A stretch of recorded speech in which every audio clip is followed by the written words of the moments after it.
This episode is brought to you by Allstate. Some people just know they could save hundreds on car insurance by checking Allstate first. Like you know to check the date of the big game first before you accidentally buy tickets on your 20th wedding anniversary and have to spend the next 20 years of your marriage making up for it. Yeah, checking first is smart. So check Allstate first for a quote that could save you hundreds. You're in good hands with Allstate. Savings vary. Terms apply. Allstate Fire and Casualty Insurance Company and Affiliates. Northbrook, Illinois.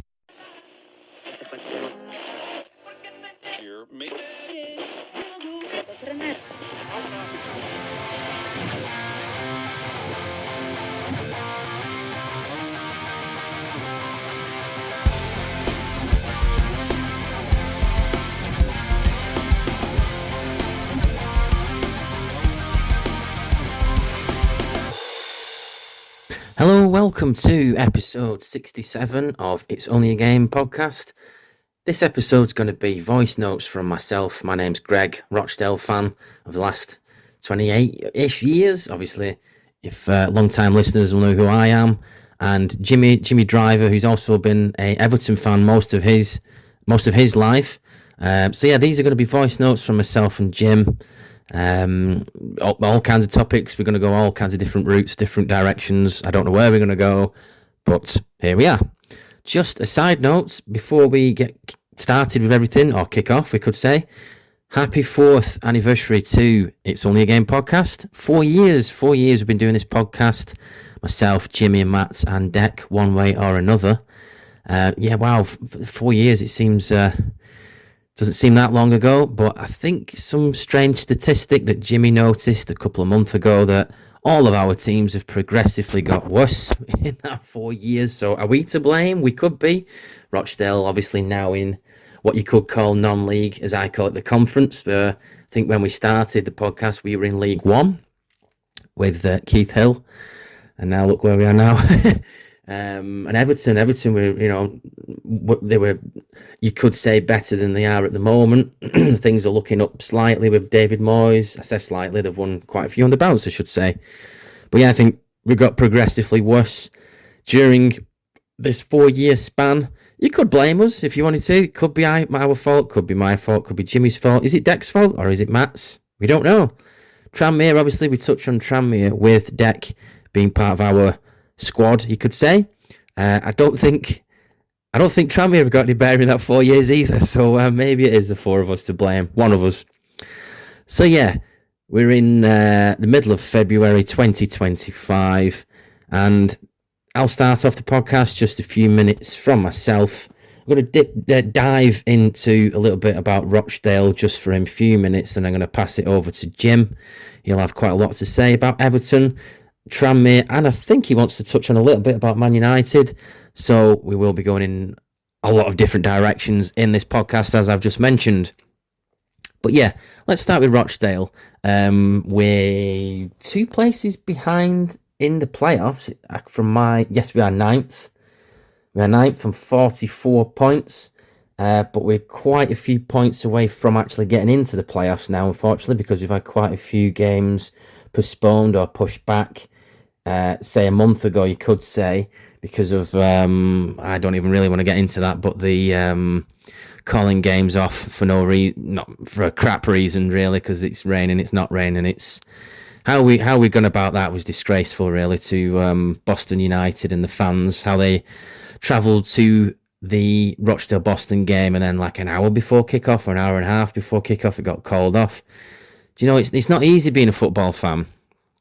I've done it for the past 30 or whatever you call it, 28 years. I've been to Plymouth away, and I've been to Darlington away, and your Kidderminsters have been to away games where you have to book half a day off, or to be able to get to the kickoff in time, or the next day you will need to also book half a day off because you're not coming back to 1 o'clock in the morning. I appreciate Boston probably didn't get home, at 1 o'clock in the morning, but it's possible if you're a Newcastle fan going down south, or, it is possible within the realms of an away day. So it's absolutely disgraceful that we called it off a couple of weeks ago now, obviously, but that was stupid. I was reaching out to some of the Boston fans on their accounts on Twitter, X, and just saying, yeah, this is unacceptable from us. We can't be doing things like that.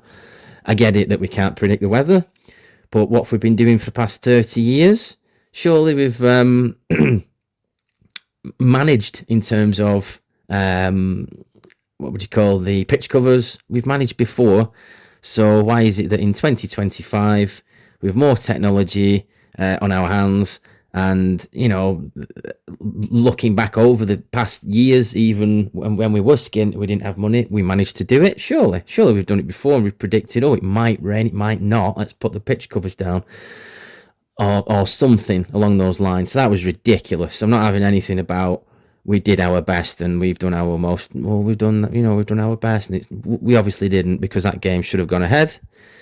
So that was ridiculous. But it makes you fall out of love with the club sometimes. I know it is my club, and we are the supporters of Rochdale, but it makes you fall out of love with the club when they do things like that. And you go, it's happened to us in the past where, you know, we've always blamed the opposition, and then that's a stain on them. Over people don't forget these things. Like I don't remember being late for when we got Wolves in 2002 or 2003 in the FA Cup away from home. We had to get a police escorted into the stadium, the Rochdale fans, little old Rochdale, for some reason, and we missed the kickoff by 20 minutes for some reason. I don't know why, but they couldn't.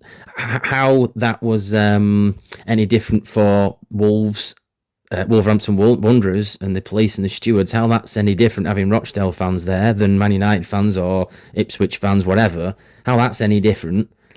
You know, and then everyone misses the kickoff by 20 minutes or 25 minutes is ridiculous. So I always remember that 20 years down the line, or more than 20 years down the line. People don't forget these things.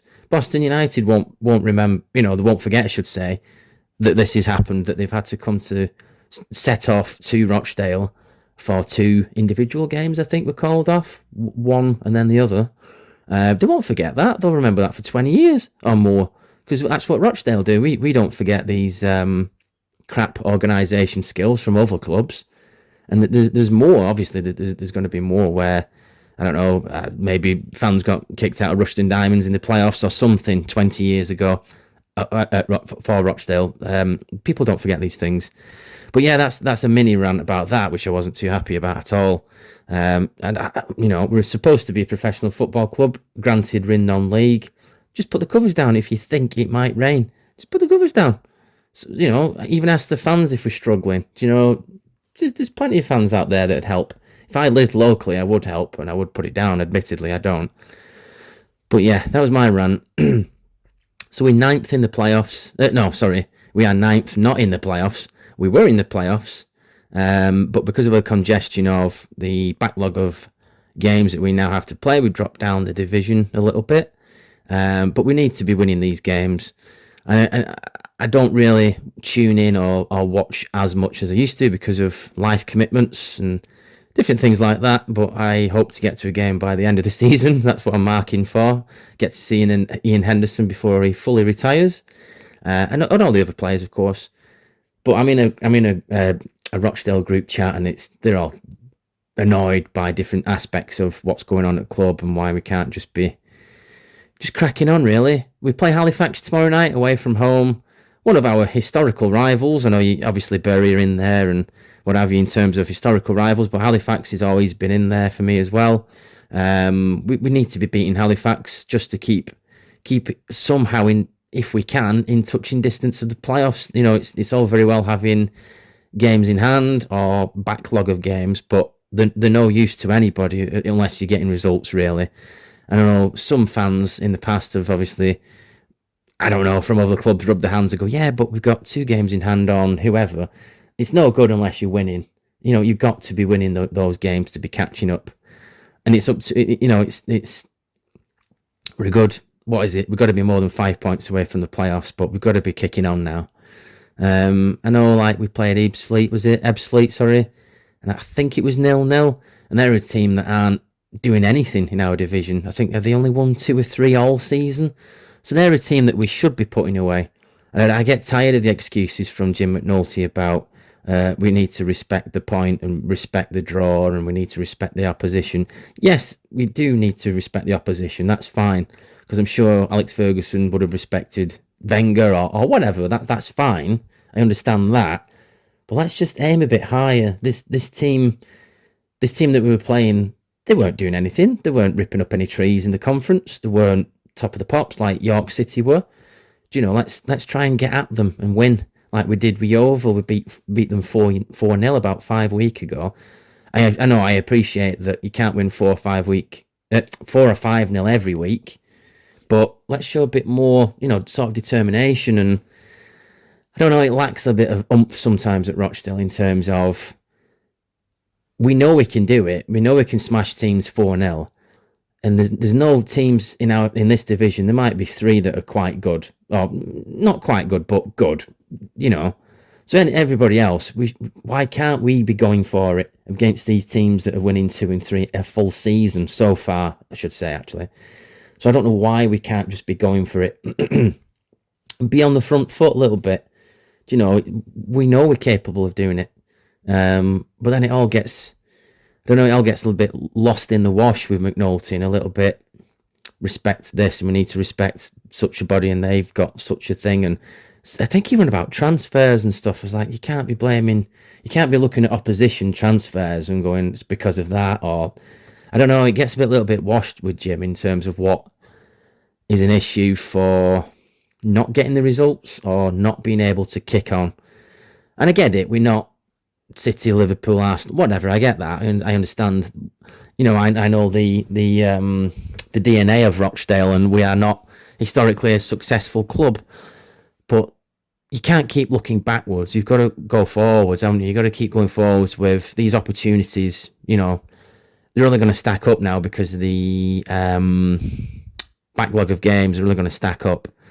So let's get a bit of form going. Whilst let's go for it. Let's get a bit of form going. Surely some of these games are going to fall on a Tuesday, Saturday now, because of the congestions of fixtures and fitting them in before the end of the season. Let's try and get some momentum. And sometimes I can't really pull any positives out of what Jim's saying in his post-match interviews, and then they interview him for too long. So 0-0, it was 0-0, and then he interviewed him for 8 minutes, or whatever it was, 7 or 8 minutes. It's like, what do the fans need to know in a 7-minute video about a 0-0 against a crap team? It should just be 1 minute or 2 minutes to say, oh, blah, blah, blah, bump, bump, bump. But that's another thing that we need to cut down on, is the how much he's talking. Because, he's just painting himself in a corner, really, with, is he having to fill that time? I don't know. But yeah, that's Rochdale. We could do with beating Halifax tomorrow night. I don't think we will, because I looked at the odds, and I think Halifax are 45% favourites, and then Rochdale are 20-something in terms of after that, and then everything, the rest of the percentages on the draw.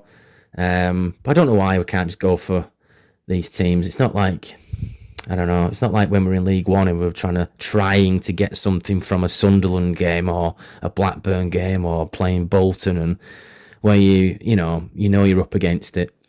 I know we've always suited the idea of being the underdog, Rochdale. That's in our DNA. We are the underdog, but now we're not really against some of these teams. And I mean, we can't be hoping for the best against Ebbsfleet.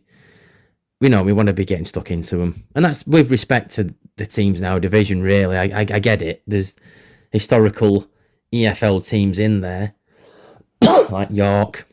Southend, obviously, that was 0. I think we drew 1-1 the other day with them away from home. But yeah, sometimes it doesn't really do the fans any. It doesn't give the fans much confidence sometimes when we're hearing Jim talking about respecting a 0-0 draw against a team that are way, way down in the division. You think, right, well, yeah, but if that was anybody else, if that was Keith Hill when he managed us, he'd be like, he would have said potentially that he's disappointed that we didn't get 3 points, and we could have done this, and we should be doing this, and blah blah blah. So he's just the way he approaches things sometimes that winds me up, and he is a player sympathiser. I've noticed in a lot of his interviews, Jim McNulty, that he's always on about they've gave it their all and they're doing fantastic, and that's the bare minimum, really, isn't it? So I don't know, it's bare minimum in anything, in any walk of life, your job, giving it your all, really. So I always think, well, if that's your bare minimum, just surely we can be doing better than that. And I don't expect to win every game. That's not what I'm saying. It's just, let's kick on. Let's get in the playoffs. If we lose in the playoffs, it is what it is. But that should be attainable. We should be looking at, let's get in the playoffs. And bang, say we get beat in the playoffs. It is what it is. And we could just say, well, that season we got in the playoffs. Unfortunately, we didn't win. But that's what we should be aiming for. I know Jim McNulty's got this 3-year deal, but I don't know. Sometimes I don't feel like his job is in any jeopardy. I don't think his job is in any jeopardy. I think the Ogdens and the board are always really behind him, which is fair enough. We're not doing crap or anything like that, but we could really be doing better than where we are. So that's my voice note. I'm going to shortly pass you over to Jimmy. I'd just like to say thank you all very much for listening over the past 4 years of listening to this podcast. We do this as a hobby. We don't make anything out. Well, we make about 50p off it, maybe every 2 months or something like that. But that's not what we're doing it for. We're doing it for our love of football, our rants of football, our disappointments of football, and all things like that, really. But yeah, let's hope the next 4 years of the podcast we can be the opposite, where Rochdale get promoted, Everton go flying up the league. Who knows? So yeah, just a shout out to people, our regular listeners. I know who they are. James Hendry, Richard Hendry, I know they listen as well. James's brother. Femi listens to us now and again. Some of the Rochdale fans as well. And the other podcasts that support us as well. We've got the Brighton Obsessed podcast. Got the Mark from Project Football podcast supports us in many ways, and tweeting and chipping in with different things. But yeah, we will be back February or March, hopefully. Full squad. And whether you're 9th in the league, whether you're in the position that Man United are in, whether you're relegated already, just remember, it is only a game. Thank you for listening.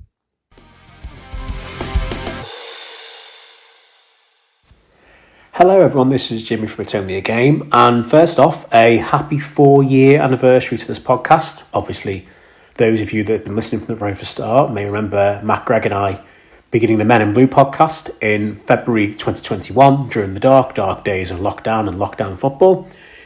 It gave us something to do, something to talk about, and when there was not a lot going on in the world at the time. And here we are still 4 years later, a little bit busier than we were. Obviously, we've had engagements, weddings, children, house moves. Life has just happened between then. So hence why trying to get together for another recording all together has been quite a challenge this month.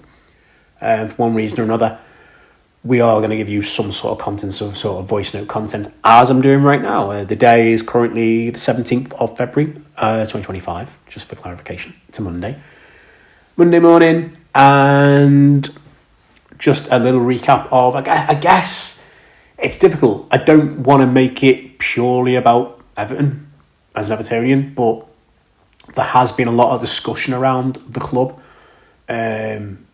certainly from what I've seen on social media, in light of last week in the events of the football club. I think we know what I might be alluding to here. I mean, first off, to recap the previous week plus of football, Matt and I went with our dad. It's probably the last ever game we're going to go to Goodison Park. One thing it certainly was the last FA Cup game at Goodison Park, Everton 0, Bournemouth 2. I won't delve into that too much now. It's a long time ago. It feels a week is a long time in football. Bournemouth are a bloody good side, bloody effective at what they do. Didn't think they were anything special, but at the same time, they were really effective. I thought the lad on the left wing, whose name has completely escaped me now, he was a good game against us. I'm so sorry. He's a brilliant player, and I've completely... Semenyo. Antoine Semenyo always has a bloody good game against us. That's Semenyo. Scored the penalty, of course, to take them 1-up. I thought he terrorised Jake O'Brien, who was makeshift right back for the game. And I think the first half we looked okay, and Jai had an opportunity, broke through, and just couldn't finish. But really, as the first half came to a close, gave away a stupid penalty, Tarkovsky goes lunging in. on, I think that was also on Semenyo. Where we were was, for those Evertonians that know, we were in the main stand, but right towards the park end bit of the main stand, so it was quite away from the Gladys Street end where all the action really happened in this game. Penalty gets dispatched on the second goal. Absolute calamity, really.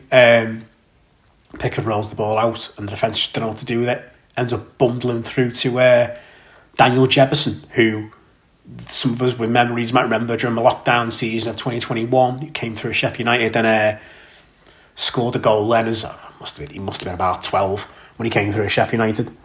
Scored against us in a win at Goodison for them, and it was like, oh God, who's this guy? Add him to the list of, the Wang Callers and the like, obviously Les Ferdinand and what's his name, Shana, used to always score against us.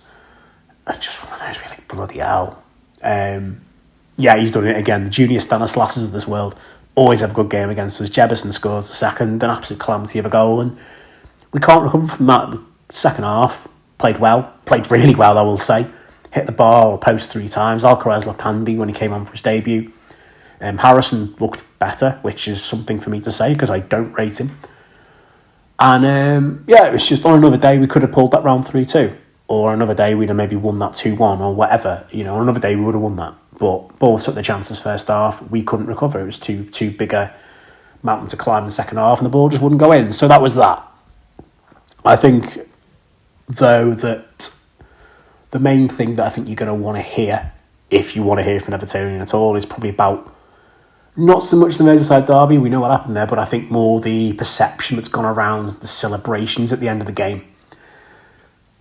I'm going to make this not just about Everton, because I don't want to, because I think that's very blinkered and one-eyed of me, and that then becomes everything that I complain about in football, if I just go through a lens of the club I support, because that is something I have criticised other fans for, something I criticise modern day television and social media supporters for, particularly within Premier League clubs and elite level rich Premier League clubs. They're always up there in the league. They have this blinkered view of, like, they watch it like they'd watch a TV show, where the narrative is their football club is the main character. Anything that goes against them, against what they want and their wishes, is microanalysed, like refereeing decisions and whatever else, when you realise that your football club is not the main character in the rich tapestry that is football. It is just a football club that sometimes wins, sometimes loses, might win trophies, might not. You support your club, whatever. There's, sometimes there might be a vendetta, you feel. Other times, people are human and get things wrong. But I'm digressing somewhat. The celebrations at the end, the amount of posts I've seen of, congratulations on winning your 2-2 draw in your cup final against Liverpool. It's not as simple as that, though, is it? Like, the first off, I do understand the frustration, the mild irkedness, if that's even a word, of, if you're a Liverpool fan, if you're in the away end of Goodison, or if you're watching at home, wherever you are, because Liverpool have fans all around the world, as we know, they're a massive fan base. I understand the frustration of, one, conceding a late equaliser. We've been there. And of going from being 9 points clear to 7 points clear at the top of the league, which, yes, still 7 points clear at the top of the league, still absolutely nailed on to win the league as far as I'm concerned. But those extra 2 points would have made it so much better for you. And I do understand the... I'd have really loved to have beaten Everton for the last ever time at Goodison, because we'd have always had the superior Goodison record against them. We'd have won the last ever derby at Goodison, and we could have held that against them forevermore. And the little snidey kind of comments we could have made, and we could have lorded it over them, and we could have... Because you know what? If it was the other way around, I'd have fucking loved to have done that. I'd have loved to have, put it on the shoe on the other foot. If it was the last ever Merseyside derby at Anfield, and if Everton won, and okay, we wouldn't be going for a better head-to-head record at Anfield because we're shite at Anfield, but, hypothetically, I'd have absolutely loved all that. I'd have been goading that, within reason. For as much as I could, I've been dining out on that, especially if you knew the other club had absolutely nothing to come back with you with. So I do understand the frustration of, for God's sake, we should have won the game and we're going for the title and these are battling relegation and da-da-da-da. I will caveat that with, though, you can't go into every game expecting to win even if you're top of the league. because just because the team's down the bottom doesn't mean they're already crap. You can't go in there just thinking you'll turn up and win, especially not in a derby, especially not in a derby away, and especially not in the last ever derby at Goodison Park. Now, Everton fans, we have had not a lot to be happy about in recent years. In fact, I would say, as Liverpool fans quite, rightly and quite blatantly pointed out, we've not had a lot to celebrate for 30 years. We really haven't. We've had a few European qualifications. We've made the cup final in 2009. I'm not counting escaping relegation on the final day. That's more relief than pure joy. And anyone who goes on the pitch after surviving relegation, set your sights a bit higher, lads and ladies. But hey, it happens. And it has happened to us, and it's been a fucking struggle to support Everton the last 4 or 5 years, especially with all the shit that's gone on, and we know what's gone on. I'm not going to go into it. But when you see Liverpool, your neighbours, a quarter of a mile down the road, they've got everything going for them. And you may say, what about referees? No, okay. You've got all the money you could ever wish for. You could spend as much as you like. You've got some of the best players in the world. Whether they sign for a contract beyond this year is really not my concern, my business. I'm looking at right now. You've got a fantastic manager in Slot who looks like he could be another dynasty alongside after Klopp. You've got the best team in the land. You've got the best team in Europe at the moment. You went out the cup to Plymouth, but you rested some key players, and these things happen. Yeah, it's a big shock, but you are the best team in the country, and you will win the league, and you may well win the league. You probably win the League Cup, and you may well win the Champions League. That is a treble. Like in 1984, you did that treble. I mean, we won the Cup that year. That's not going to happen, unfortunately. Everton have had nothing. We had the derby win last season, sure, but that was against the backdrop of we're battling relegation, had a points deduction, PSR, Premier League corruption. Again, I don't want to go into crying conspiracy because I've just said, with other fans looking through clubs through their one-eyed lens, that they're going to cry conspiracy or whatever. Anyway, I digress. We had nothing. Financially, the chasm between the clubs is greater than the distance between the stadiums. On pitch, the chasm between the clubs, as has been the case for the best part of 10 years at least now, is bigger than, I would argue, the walk across Stanley Park. Liverpool are operating, and no, they're not the only ones. Obviously, Arsenal, Chelsea, I would even say financially United. We've got them coming up on Saturday. That'll be interesting to see.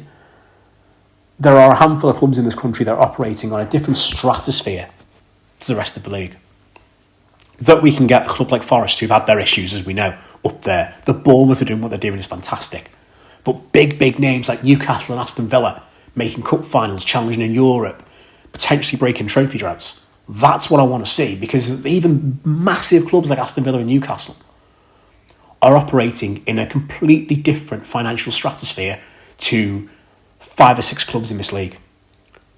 I don't know if I've mentioned the pod before, but I was listening to something on YouTube with EP67, Alfie Partama, who mentioned about the big 6, if you will, the rich 6, if you will, how Arsenal have got the lowest revenue of the 6 clubs. They're 6th in terms of Premier League revenue.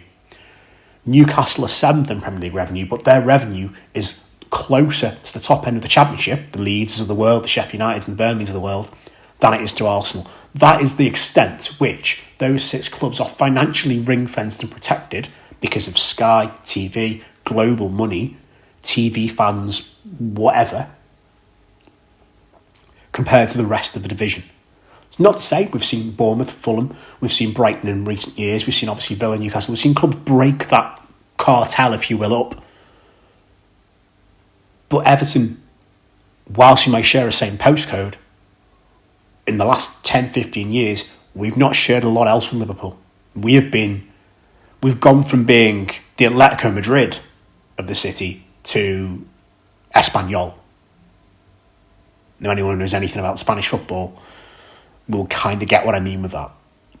We've gone from being, you've not won as much as them and you're not as big as them, but you're a decent challenger to, are you even on their radar? It's true.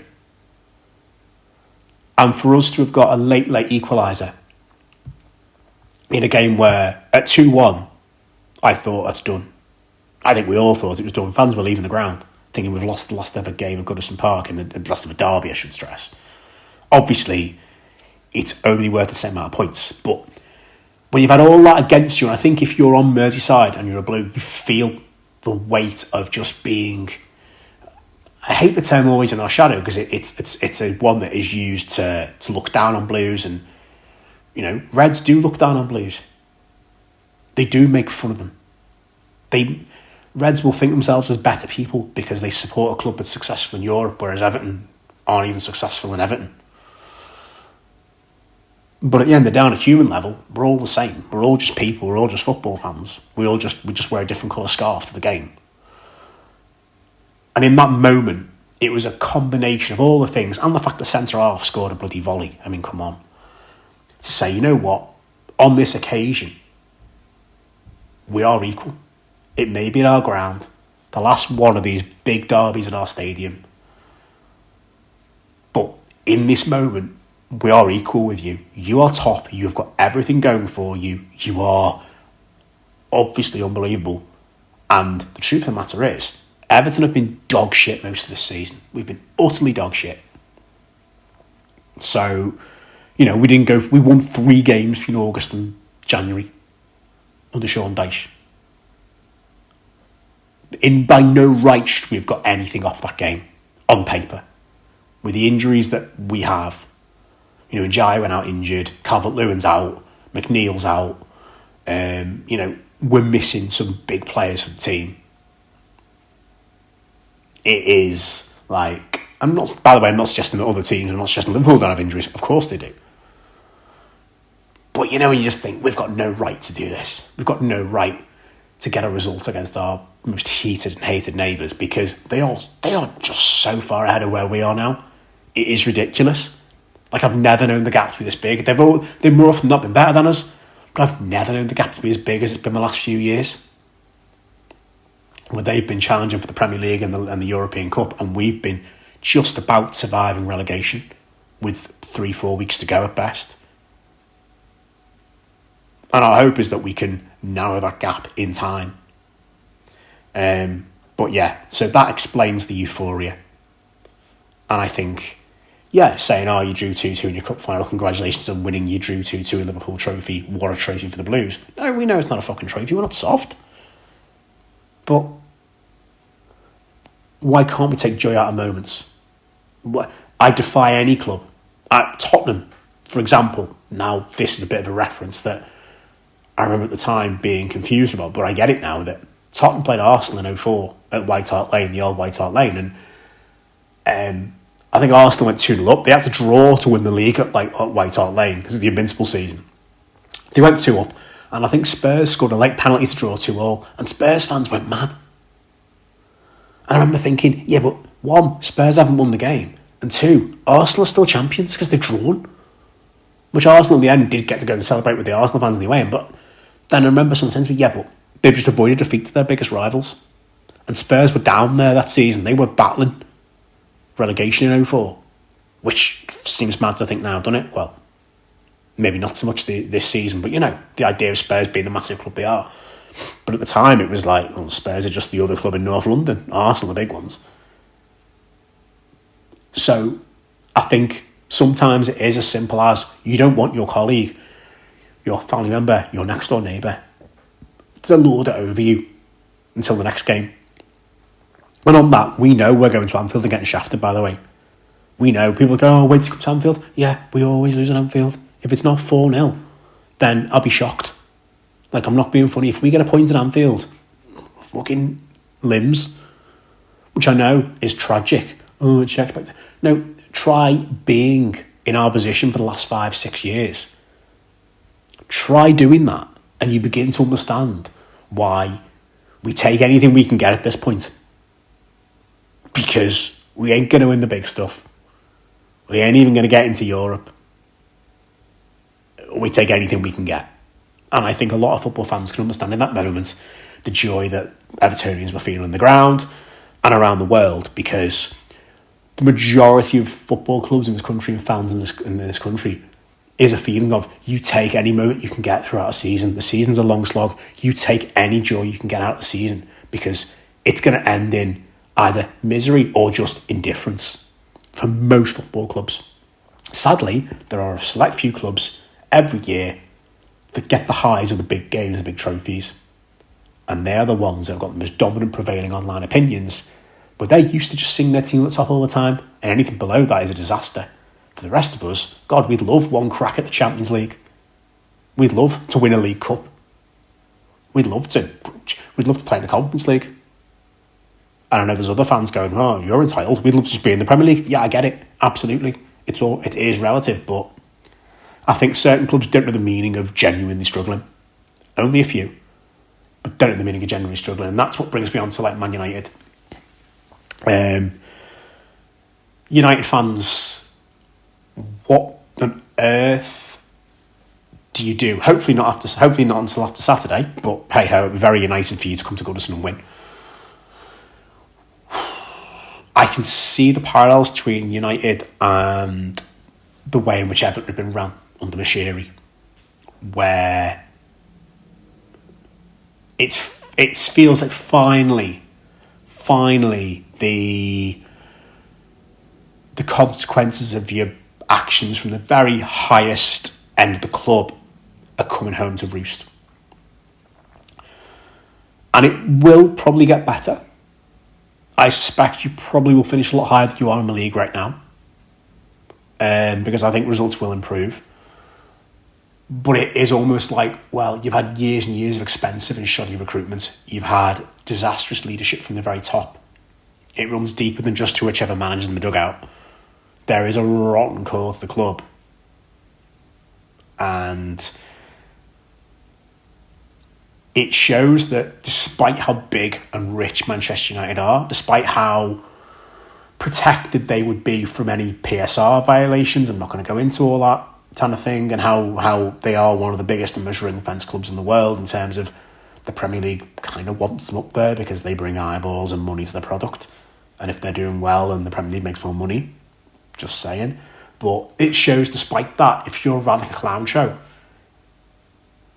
which I can say from first-hand experience as a fan is horrible, it can come home to roost badly. I still think United will pick up, but this is the first time I've looked at United's season and thought they are genuinely suffering now. Like, don't get me wrong, I know the last few years has been quite poor under Solskjaer and Ten Hag, but last season you came 8th in the league, which is the lowest you've finished in the Premier League era since 92-93. I think it's the lowest you've finished since the 80s. And if the lowest you've finished in the modern era of Premier League football is 8th, respectfully, and I understand that you've seen, if you're my age or United fan, you've seen your club win everything multiple times and you want to get that back and you've been the best team in the land. If the lowest you've seen your team finishes 8th, you've not really struggled. Like, don't get me wrong, it's not where you want to be, but you're not finishing bottom half. You're not battling relegation. You're not seeing your team week in, week out be made a fucking mockery of by clubs that have completely overtaken you from the lower divisions upwards. And until this season, where I've seen some of the results and gone, oh, I think maybe this is a year where United could finish bottom half. And not just like 11th, 12th like Chelsea did. I'm talking they could come like 15th, 16th. Which, harks back to an era in the 70s and 80s where big clubs would finish just about anywhere in the league because it was a bit more open. You could see big clubs battling relegation. Sometimes big clubs went down. United themselves went down in 74. But like Sevilla and Tottenham got relegated in the 70s and 80s. It's no club should ever be immune from it. But we've been so conditioned in the Premier League era to see certain clubs with the biggest, richest backing in the country and around the world be almost immune from any sort of, never mind immune from relegation, immune from not qualifying for Europe.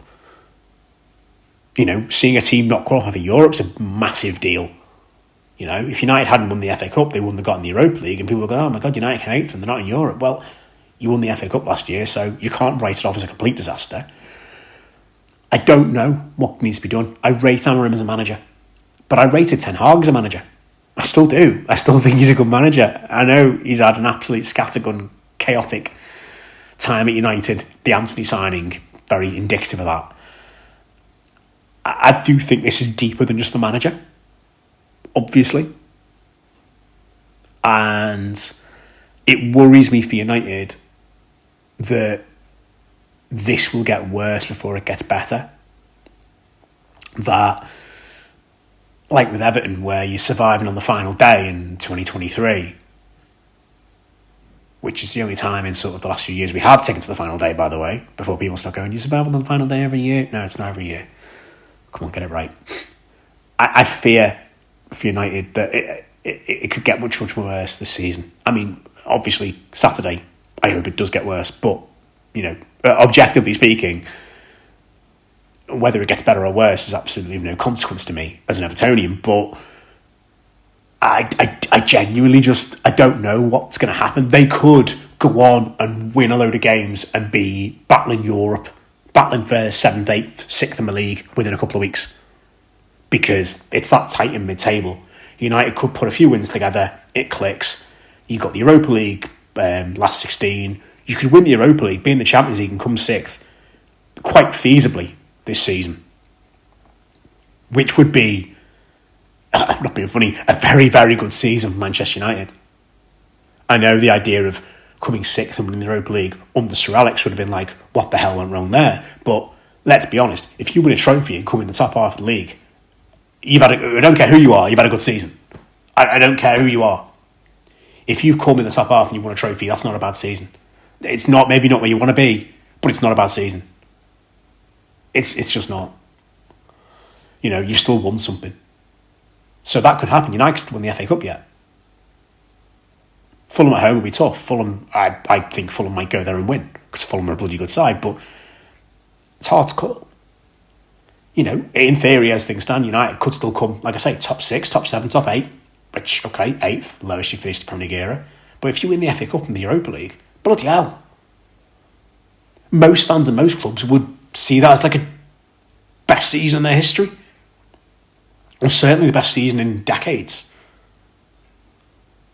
So, I don't think all hope is lost.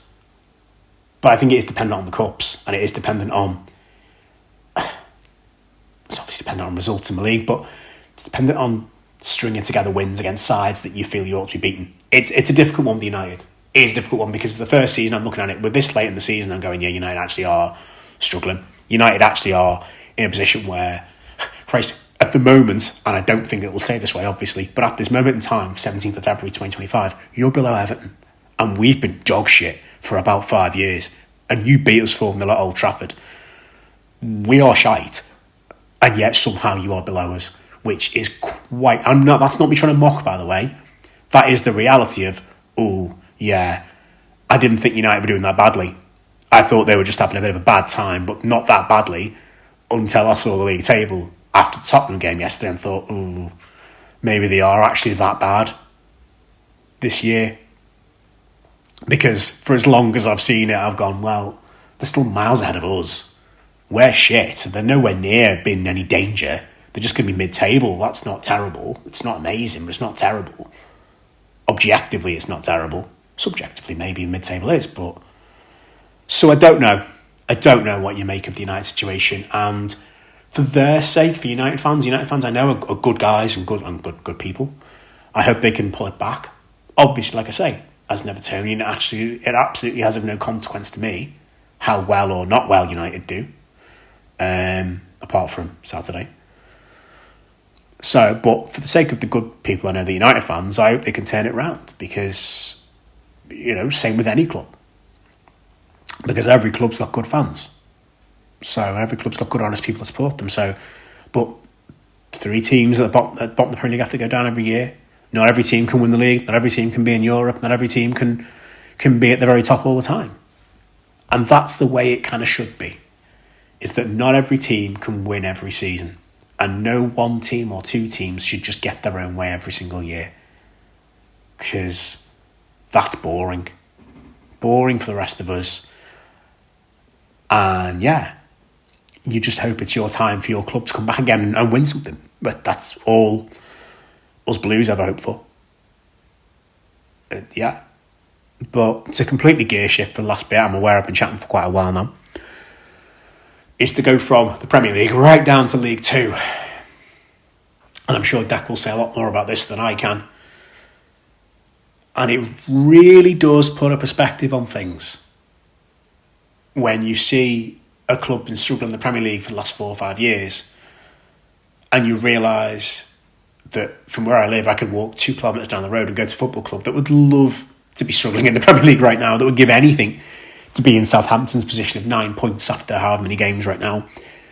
A club that is 90th in the Football League, 22nd in League Two, that if the 3 up, 3 down thing comes in, would be in a relegation place. Obviously not going to come in this season.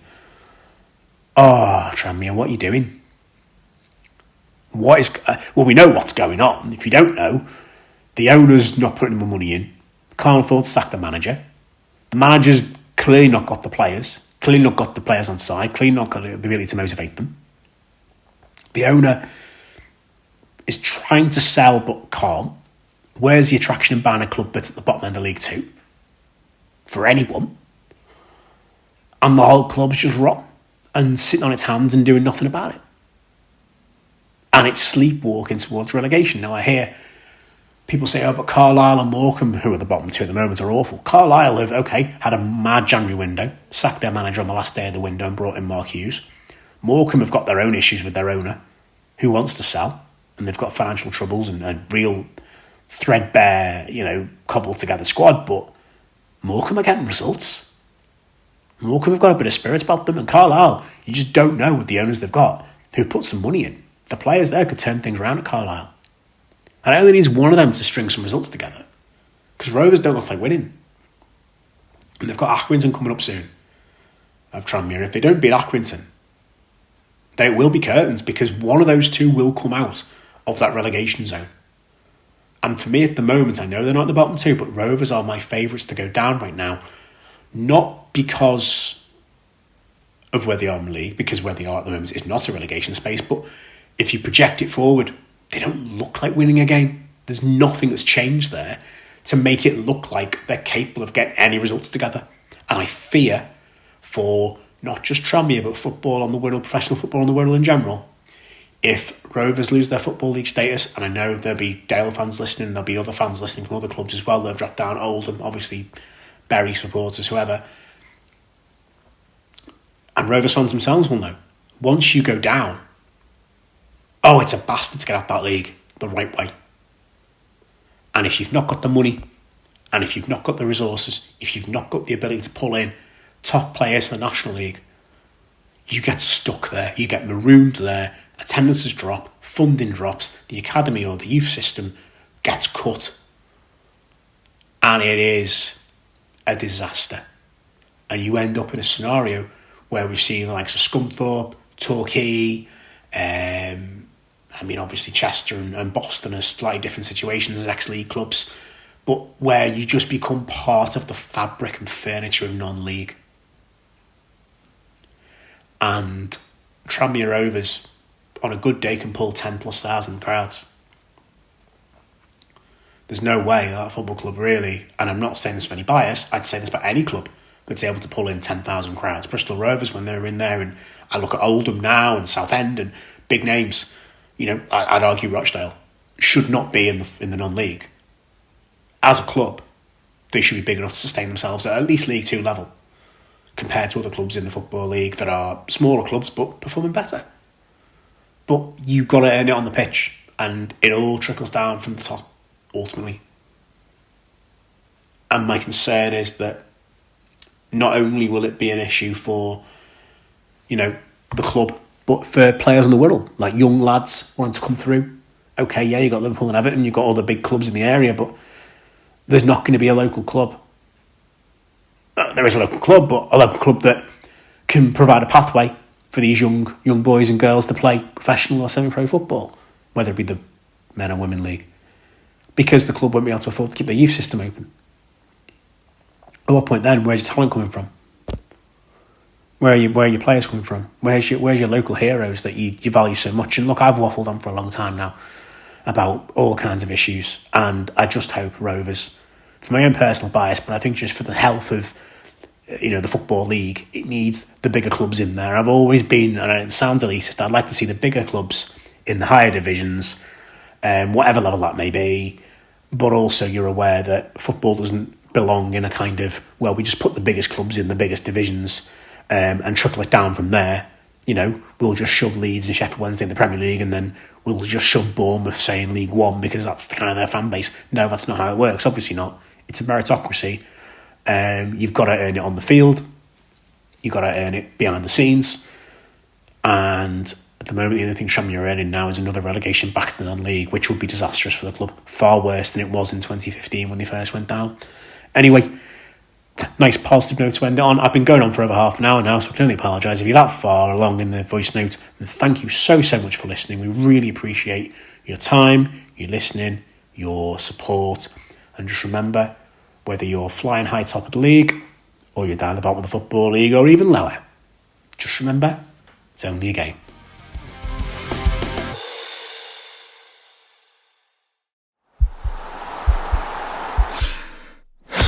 This podcast is part of the Sports Social Podcast Network.